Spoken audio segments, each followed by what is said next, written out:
Hello and welcome to Vendor Trash. Is the title a reference to my opinions, my drawing skills, or both? That's for you to decide. A short while back, I finally managed to squeeze in some time to read the Sylvanas novel by Christie Golden.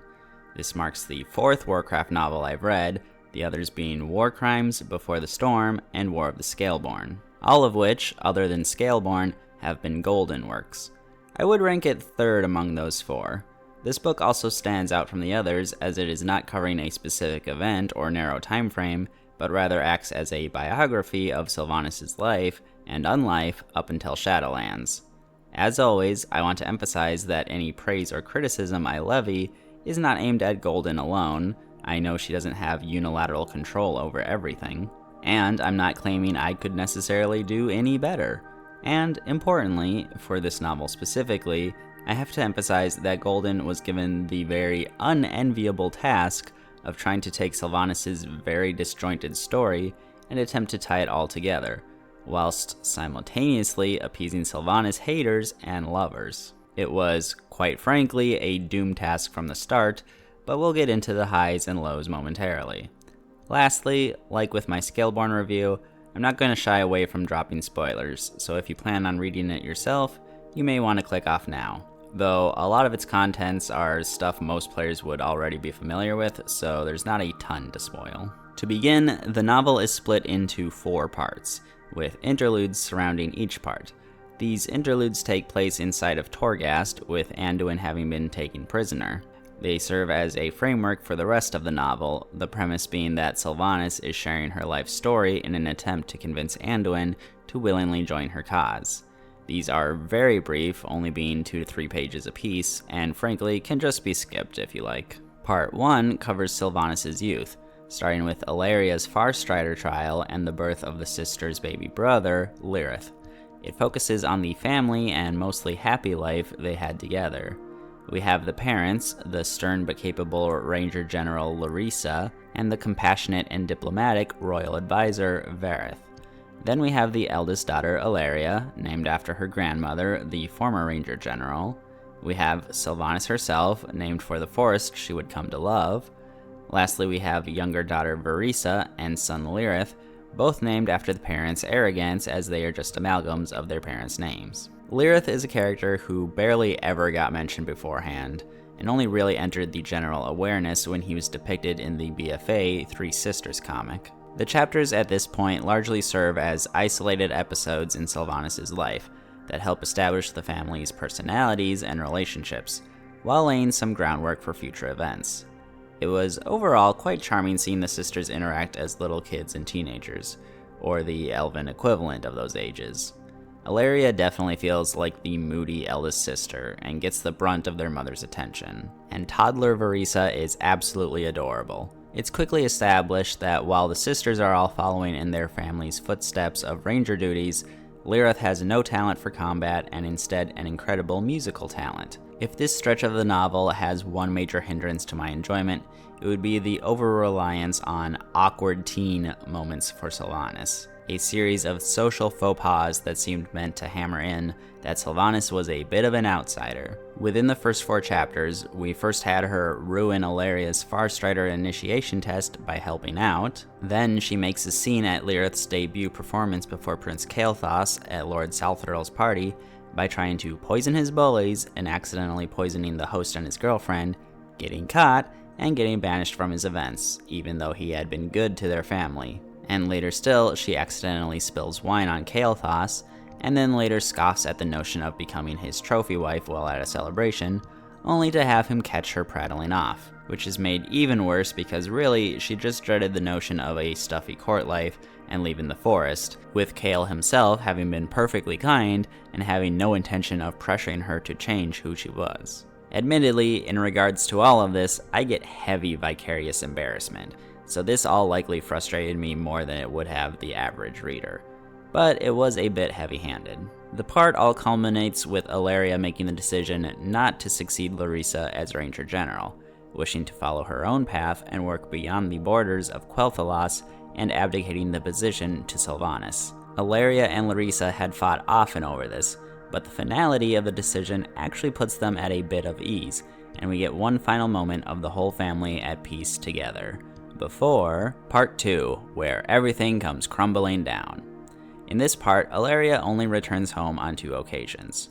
Sylvanas adjusts to her new path and all of the added attention from her mother that entails. We were already introduced to her 2 closest comrades earlier, Lorthamar and Halderon, who are known alongside her as the Trio, and we get further glimpses at their dynamics here as the story focuses more on Farstrider activity.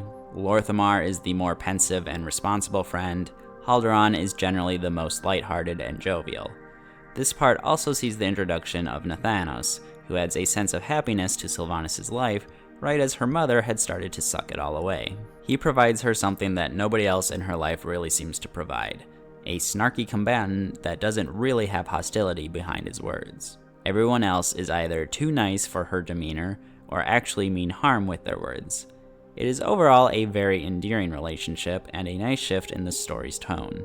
He seems to be the only person that truly gets her emotionally, while also being a reliable asset to her for Farstrider business, and to protect her from her own worst tendencies. Though he is tolerated by other characters, he is not truly accepted by most, quite reflective of WoW's actual players. We start to hear murmurings of the Horde throughout the part, and things take a turn for the worse when Vareth and Larissa need to travel south to meet with the Alliance. Their party is ambushed by Amani trolls and entirely wiped out. Sylvanas is devastated, but manages to maintain her composure and competently acts as the sudden new leader of the Farstriders, her first task being to investigate that very ambush. Everyone present at the investigation suspects something is off, and eventually she finds proof that the Horde had participated in the attack, having allied themselves with the trolls and simply tried to hide the evidence of their involvement. Sylvanas presents the evidence to King Anasterion, who promptly destroys it and swears her to secrecy because he deems that best for Quel'Thalas. Sylvanas then gets sworn in as the official Ranger General, before soon having to contend with a much more open attack from the Horde, which was forcefully controlling red dragons to set the forests ablaze. Ilaria manages to return with Turalyon and other Alliance troops to help fend off the attack. Amidst all the carnage, though, Windrunner Village is wiped out, and there Sylvanas comes across the remains of Lyrith. This shatters her, and upon learning that Varisa trained him, putting it into his head that he had any chance at all in a fight, she puts up a great emotional wall between them. The part ends with her mourning her brother. She has lost him and her parents to death, Varisa to her own anger, and Ilaria to the Alliance and world beyond. This part felt far less episodic and more like a series of events building on each other. It was overall quite satisfying. If I had one major misgiving with this part, it would be that as matters become more serious and Sylvanas faced more and more loss and hardship, her inner monologue gets more and more preachy. How could these heartless monsters desecrate the beauty of the forest? And she would give anything and everything to protect the ray of sunshine that is her little lord's son. It started to feel like I was peering into Jaina or Anduin's minds. Now, because Part 3 marks a big shift in the novel's focus, with many characters falling completely out of the narrative, I'm going to touch on some of those characters here, primarily the other 3 Windrunner siblings. First up, there's Ilaria, who I generally consider to be the least interesting of the Windrunner sisters, and this book didn't change that, but thankfully she's handled well here. Like I said, she very much plays the role of a moody, distant elder sister, at times both chastising Sylvanas, such as after her intervention in her trial, and praising and defending Sylvanas, as she did both to her mother and to the Farstriders who opposed her as a replacement. I was mostly fine with her in this book. Next up we have Varisa, who I'm quite fond of. She's a bit of a pushover and very emotionally fragile, and I love to see it. As the second youngest in the family of 6, and the so-called peacemaker among them, she rarely gets to stand out. Though she becomes a capable Farstrider, that naturally doesn't distinguish her much compared to Ilaria or Sylvanas. But it does warm the heart when she's given a bit of recognition. And then we have Lyrith, who was clearly designed to serve as a facsimile of Anduin. Like, it's so obvious you'd have to be daft not to see it. Both are blonde-haired young lads with gentle hearts, a supposed ineptitude at fighting, although Anduin's actually pretty dang good, just not Varian level, and a sense of inadequacy because they aren't, in their minds, living up to the legacies of their family, at least in martial ability.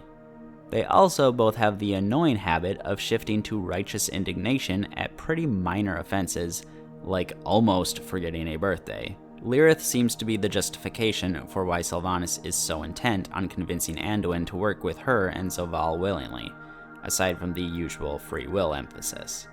The first chapter concludes with Sylvanas making a silent vow to always protect Lyrith. We constantly get peeks at Sylvanas' inner thoughts about how she's happy that Lyrith took a non-combatant path in life, and how he should bury any thoughts of changing that. They protect life, but he gives people reason to live. Though she is imperfect at doing so, her top concern seems to be keeping him out of harm's way, and it is of course his death that most traumatizes her and causes her to go cold. Frankly, I kind of hated all of it. It's weird that apparently the most important in her high elven life was a character we knew almost nothing about until now. Why does he get to be more important to her than Ilaria or even Verisa?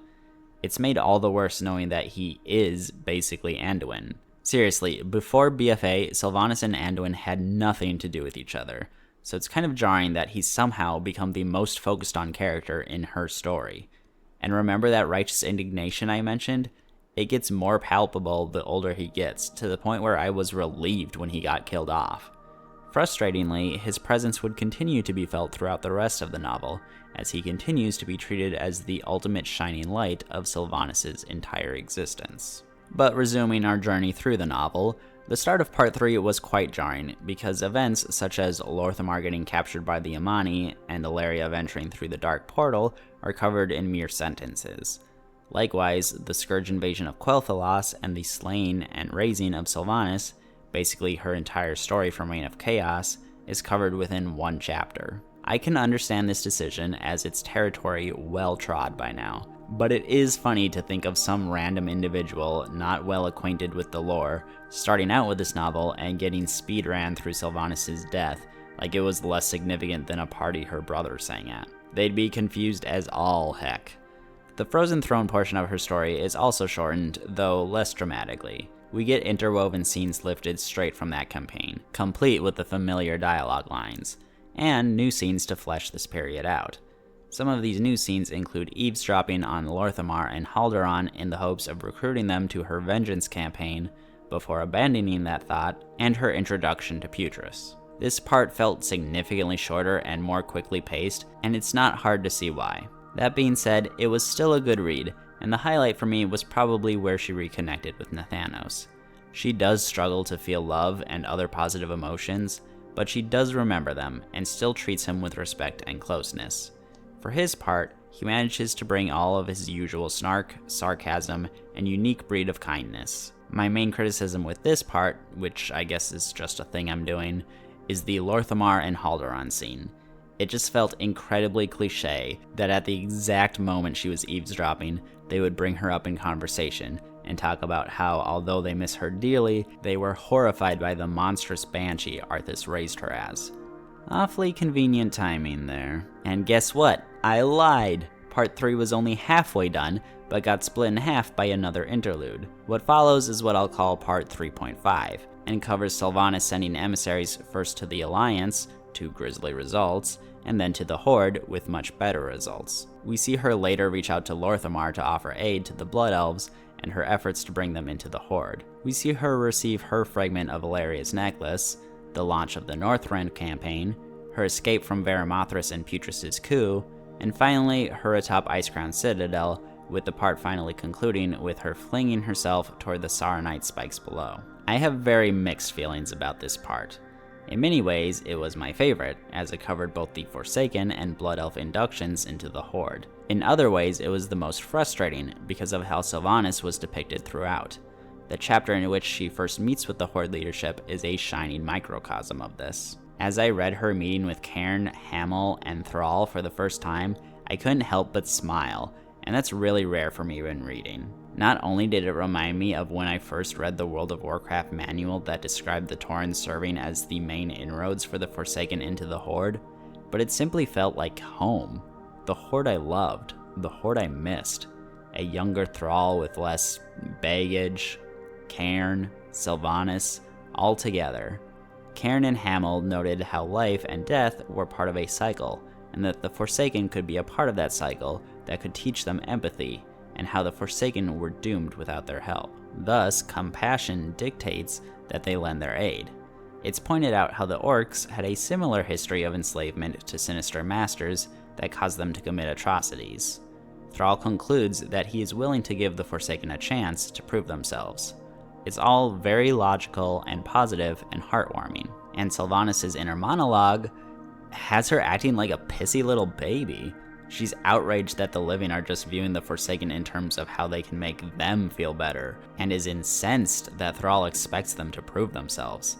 And like, dang girl, why are you so angry? They're being amazingly welcoming and understanding of your very controversial situation. I know, the vanilla Forsaken intro describes it as an alliance of convenience, and states that there is no true loyalty to the Horde.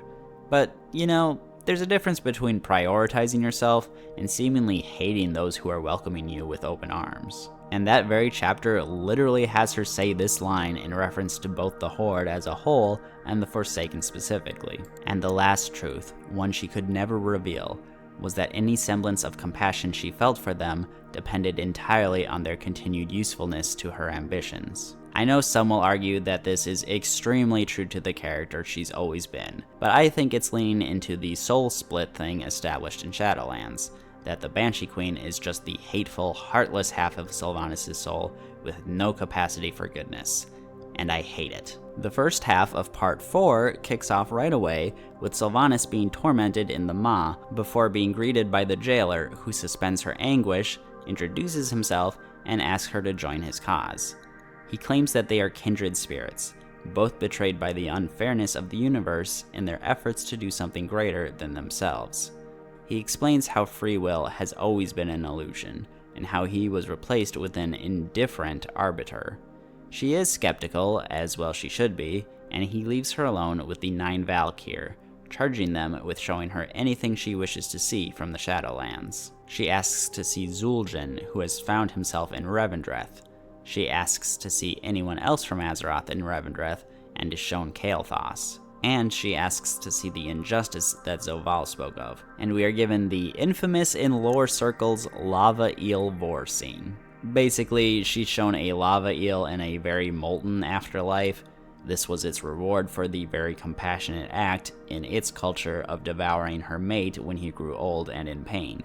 But her mate wound up in a different afterlife, and in fact, it's basically unheard of for any family units to remain whole in the Shadowlands. It was an interesting example to get the point across, but ultimately Sylvanas agrees to work with Zovaal, reasoning that if he wanted to, then he could have dominated her instead. He also gives her 5 signs to look for, which, though serving to assure her of his wisdom, also serve to assure us that the jailer is horribly written. Seriously, this scene takes place before Kata, and his signs include Sylvanas becoming war chief. Yes, Muzala was loyal to him, but Vol'jin wasn't war chief at this point in time, and he'd sure as heck never tricked Garrosh into naming Sylvanas as his successor. He also predicts Sargeras stabbing the planet somehow.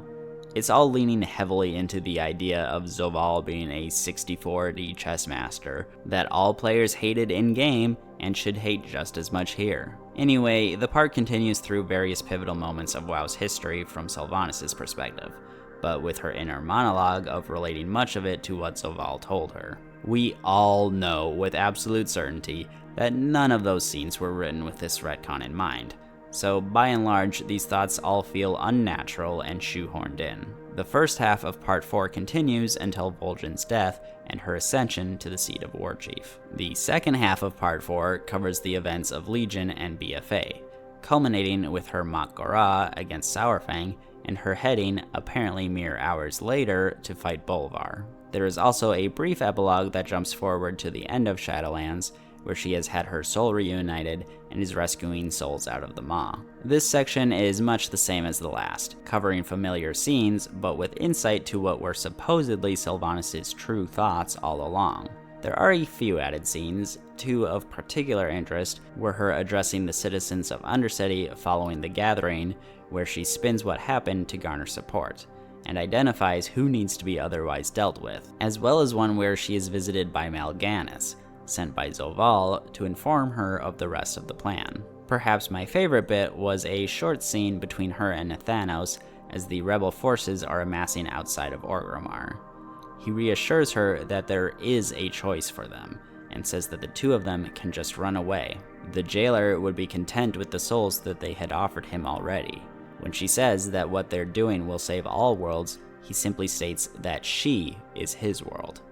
It's very touching and emphasizes that although he will follow her wherever she chooses to go, he is willing to offer wishes and perspectives that perhaps she is not eager to hear. Unfortunately, this section also shares many of the shortcomings of the previous one. Sylvanas' inner monologues continue to emphasize how twisted she's become. She was tired of maintaining the facade that she cared about the Horde, or, if she was being honest, even the Forsaken.